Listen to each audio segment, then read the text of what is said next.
Hello, hello, hello, and it's a beautiful day to bust some cognitive distortions.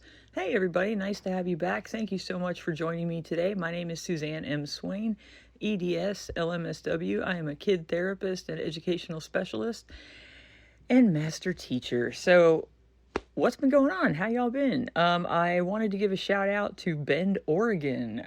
Hey y'all, I got this new analytics app that's showing me like where people are downloading from.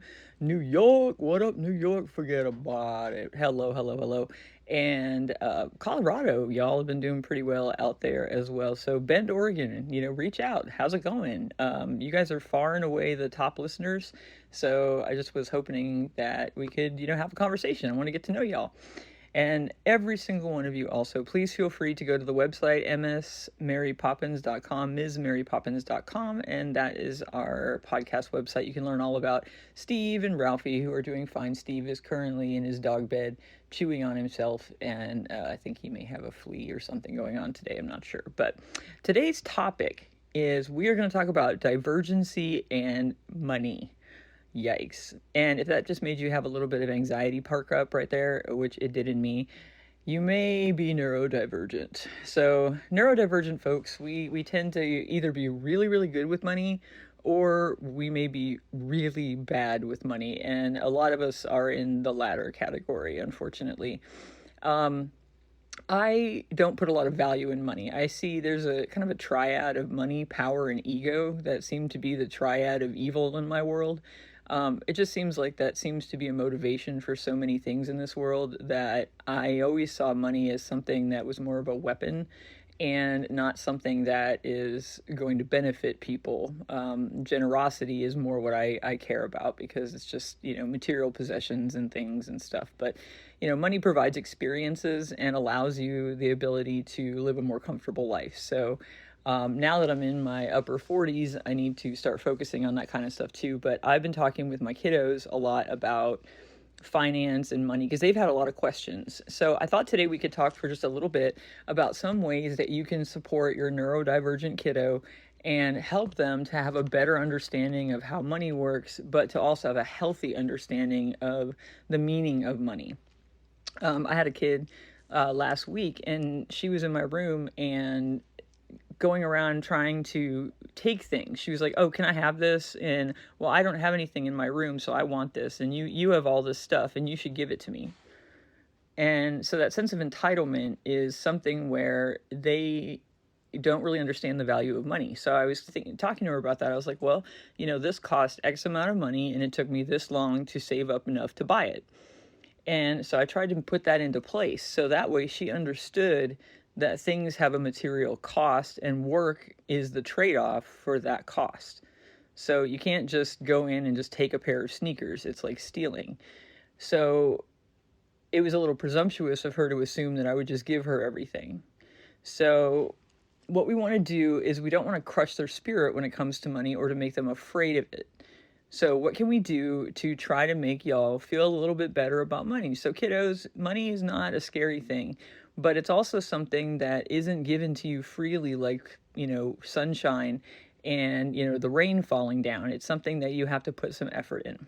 So how do you make money if you're a kid? Well, I definitely don't recommend selling blow pops because we learned about how that could be a real debacle. But what I do recommend is Susie Orman had a really awesome YouTube video from back in the day when she was on the Oprah Winfrey Show. And she talked to parents and kids about money. So I suggest you go on YouTube and check it out. In any case, what she did is she said to the kids, I believe in choice. Neurodivergent folks, or let's just start calling people divergent. Divergent folks, adult or kid, they're very, very big on choice because it lets them take control of their lives. And in a place where you feel like maybe you're not the norm, which, is a good thing, sometimes we get a little down on ourselves about that. So the more choices that we can make to self-define ourselves. So when you make a choice, kids, you are defining who you are as a person and making yourself unique. So places like a coffee shop, you have to make 16 choices to order your coffee, but then that's your signature thing. Like I have my signature drink at the DD that is mine and mine alone, and that's cool because that makes me feel comfy and safe and happy, right? So the more choices you get to make, the better. So what she said is that you need to sit down with your family and kiddos say, okay, I'd like to make some money because I'm saving up for what? So short-term goals and long-term goals. So maybe pick something that you'd like to have in the short term. That could be maybe helping to pay for dance lessons. It could be a new basketball. It could be a new pair of sneakers. It could be, well, depending on the sneakers, of course. It could be, art supplies, something that isn't terribly expensive. So kiddos, try to think of something that maybe if you did a couple of weeks worth of work, you could get something not terribly expensive, maybe even something like a new blanket for your bed to make it look a little newer. And we talked also this week about becoming a tween. So you're growing up now, and to taking control of who you are as a tween is really important. And to say that you're not a little kid anymore. So we made little room signs with our names and like new colors and trying something new. And so my kids are rearranging their rooms and trying to update to be a little bit more grown up. So first make the choice on the short term of something you might like to get. Then on the long term, think of something that may take somewhere around most of the school year to make or get, okay, to save up for. That could be something like, a PS5. It could be something, a big ticket type of item. And remember that, Santa doesn't have unlimited funds either. So, these kinds of things are expensive, but it's going to help you to understand that it's worth it to work for something, because then when you have it, you appreciate it so much more. Trust me, it's really true. So all we got to do is, once you've established the thing that you want, your motivation. So get your motivation first. So kids, think about something short-term and something long-term. And if you want mid-term, that's fine too. If you have a few things, that's fine. But make a list and you can put it on, up in your room or on the fridge. Then you and your family have a discussion about different tasks that can be done around that. I'm not going to say chores, because it's not really a chore. It's just house maintenance.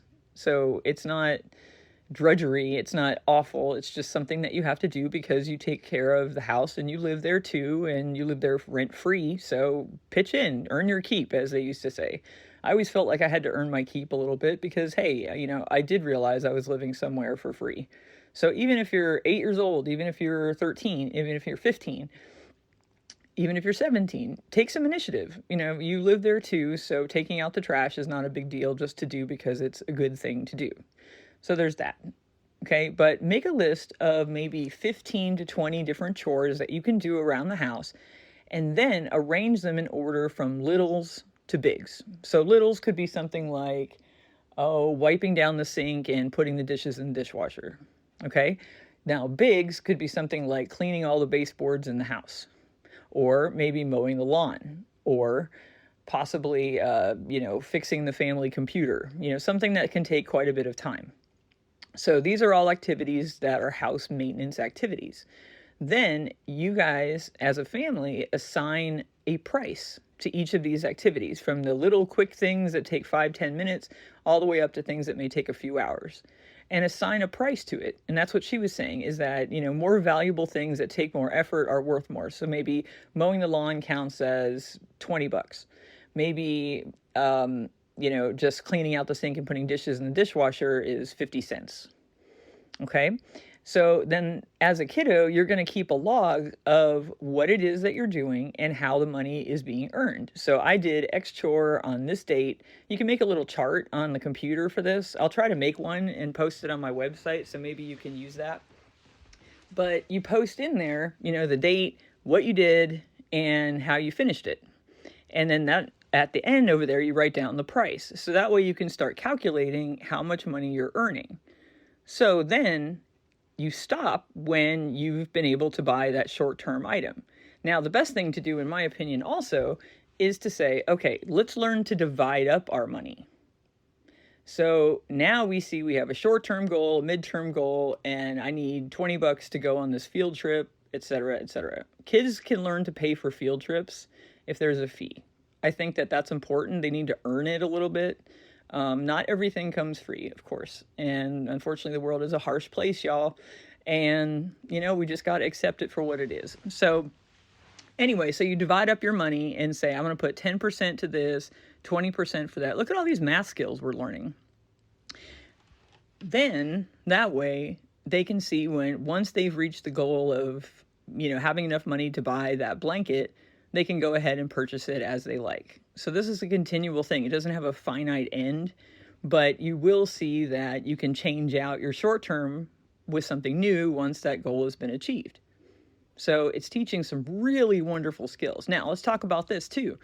They have kid debit cards now, and these are really cool. So families can get these for their kids, and they can learn to control their own money on the internet. But the trick is that you got to do this together. This is not something that you can just assume that people just understand money, or like kids just get it, because they don't. They have no idea. If you've ever had a kid just demand that they need something that's like $400 and think it's no big deal, then hint, hint, y'all. So any case, so look into some of these. They're all different ones out there. I'm not going to promote a certain one because I haven't personally used them because I don't have kids of my own. But take a look on the internet, look around for child-friendly debit cards, and a lot of them have software that can help kids to budget and things like that as well. So try to look at some of those and look at the reviews, of course, but maybe look at getting a debit card because the world is about debit cards. And just for kicks, learn how to write a check. That's kind of neat. You do have to write them from time to time, and they're about to be obsolete, but just for sake of looking at like a phone book also, just for something to do, perhaps writing a check is a good thing. So Susie Orman suggested that we make this sort of shopping list of various activities for house maintenance that need to be done that are according to a price. So everything has a value. And then you're able to earn money from that point forward. So that way, as a neurodivergent, you start to associate those values a little bit easier, and you start to formulate your own sense of goals. So later on, when you get a bit older, you can start learning to budget in a more effective means. So we can all get better about money. I am guilty as charged of being one of these, scrapping through life kind of people, but we have to take care of ourselves, and Maslow's hierarchy of needs, eat, sleep, food, but we need to be able to afford to live in this world. And I know that things are really unaffordable right now. So kids need to understand also that we're in a tough economic situation right now where costs are going up, people are living paycheck to paycheck. And so how can you as a kid help out your family to make things just a little bit easier on them? Because they're working really hard to, make a buck these days. Money doesn't go as far as it used to. So also, I would like to recommend that the first dollar that you make as a kiddo, I suggest you go to Dollar Tree or some Dollar Bush and go pick up a frame and hang it up in your room and put the date and what you did to earn that dollar. And just save it, kind of like a business does, right? And then that way you can be proud of that. Let's have a healthy relationship with money. It's going to be okay. We need more than just $3 in our wallet and a, kiss to the sky. So I hope this helps you out a little bit, and take upon yourself to make some goals, see what's going on. Check out that YouTube video and see what you think about it. And I wish you all a wonderful and pleasant day and a happy fall. It's beautiful outside. Get out there and enjoy your time. And as always, stay clever, little foxes. Great to talk to you. Come visit us at MsMaryPoppins.com. Please be sure to share and subscribe to our podcast, please. I would love to hear from you. Email me, SuzanneSwain@gmail.com. Let me know what you think of the show, and if you have any questions, we'd be happy to answer it, or any show ideas. We're looking forward to it. Our next show is going to be all about how neurodivergency works and how to be a bit more clever little foxes. So stay clever, little foxes. Have a great day, everybody. Take it easy.